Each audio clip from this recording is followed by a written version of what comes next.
Assalamualaikum warahmatullahi wabarakatuh. Welcome back with me Latifatul Barokah from Hot News.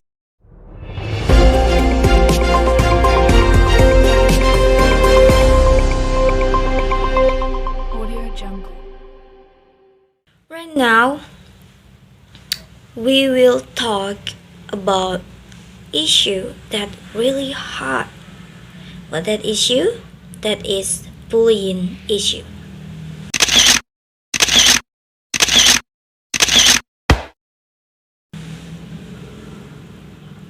Okay, about this bullying issue, we will talk with Dr. Khairul Anam, SH, MH.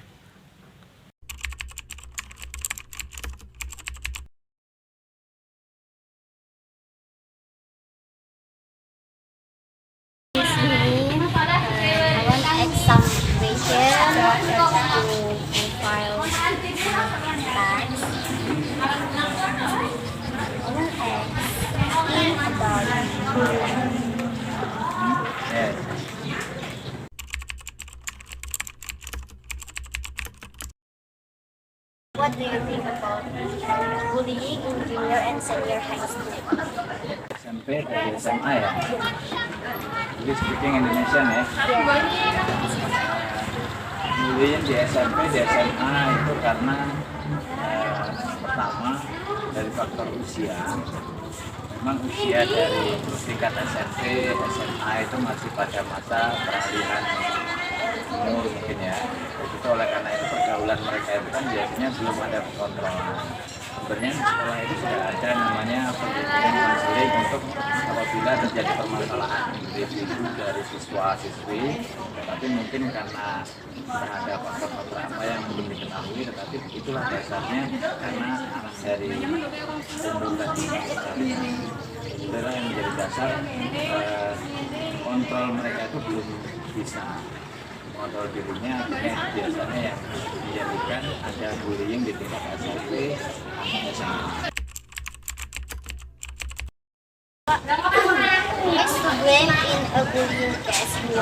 Pertanyaannya siapa yang pantas disalahkan dari baik itu korban atau si pelaku. Nah, kalau dalam kacamata hukum, untuk siapa yang pantas disalahkan itu sebenarnya pada usia mereka itu tidak ada yang pantas disalahkan.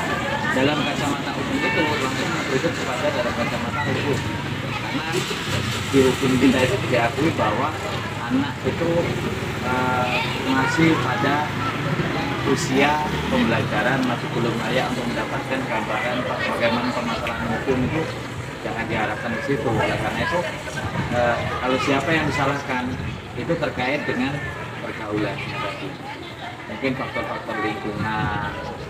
Jadi situ artinya bisa digambarkan bahwa ya virus-virus atau pengaruh-pengaruh lingkungan itulah yang biasanya menjadikan mereka pola pikirnya berubah. Akhirnya ya terjadi pembulian di lingkungan sekolah.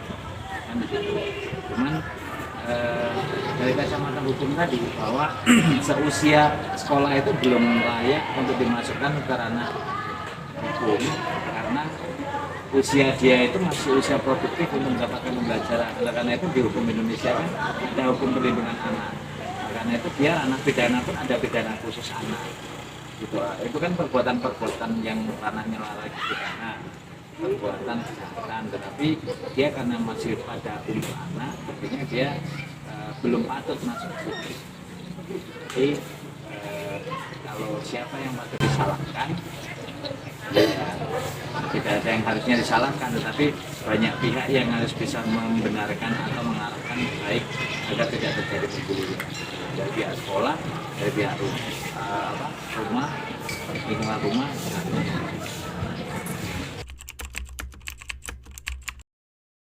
Where should be looking for help? Ya, kemana ketika memang menjadi korban? Kan biasanya dapat ancaman-ancaman Ya. kamu kalau ngadu. Ya. Kalau yang paling aman secara kejadian atau pengamatan itu utamanya itu ada di lingkup keluarga. Cuman bagaimana sisi keluarga tersebut? Kalau yang paling aman kemana itu pertama harusnya larinya ke keluarga. Nanti dari pihak keluarga itu harusnya bisa berpikir secara dewasa untuk bisa menindaklanjuti apa yang terjadi kepada anaknya. Hanya saja di situ ada sisi positif dan negatifnya. Sisi positifnya ketika memang benar-benar apa ya, orang tuanya itu bisa dewasa, ya mungkin semuanya bisa diurus dengan bijak. Tapi ketika posisinya ketemu dengan sisi orang tua yang negatif, mungkin bisa jadi malah timbulnya nanti permasalahan panjang, tidak diselesaikan dengan bagaimana musyawarah, karena itu kan sebenarnya hanya kesenjangan atau persoalan yang mungkin harus diselesaikan secara keluarga saja. Pertama keluarga, mungkin nanti karena itu kalau terjadi bullying biasanya tingkat sekolah kan, lalu kita ke ranah pengelola sekolah gitu. Nanti di situ ada BK, biasanya ada kesiswaan sampai kepala sekolah gitu. Cuman yang pertama harusnya itu biar tahu dulu keluarga. When can legal action be taken against bullying? Kalau namanya pertanyaannya kapan tindakan hukum, ya setelah ada perbuatan baru bisa ditindak. Kan terkadang mungkin kadang Kalau pertanyaan gitu ya. Nah, cuman kalau bagaimana antisipasi atau bagaimana agar pembullyingan itu tidak terjadi di ranah lingkungan sekolah, mungkin dari kita baru kita jawabannya bahwa harus ada pendidikan atau harus ada seminar, harus ada workshop, harus ada pendidikan terhadap siswa-siswi pemahaman apa itu bullying. Situ. Kalau pertanyaannya mengantisipasi biar tidak terjadi. Kalau tindakan kapan diambil, ya ketika sudah ada bullying baru itu bisa diambil. meskipun tanpa bukti fisik. Meskipun tanpa bukti fisik. Kalau memang harus ada bukti fisiknya. Berarti harus menunggu ada bukti fisik dulu. Iya. Kalau ada bukti yang pertama, soalnya namanya bullying kita ngadu tanpa alat bukti tidak akan masuk ke ranah sampai tinggi. Kalaupun hanya ranah di sekolah, diselesaikan sekolah, ya itu cukup melapor dulu, coba diselesaikan. Memang bisa. Memang kan kalau ranahnya ke ranah hukum ya harus ada bukti. Kalau ranah di sekolah saja ya tanpa harus menunggu bukti bisa kita lakukan saja kita proses.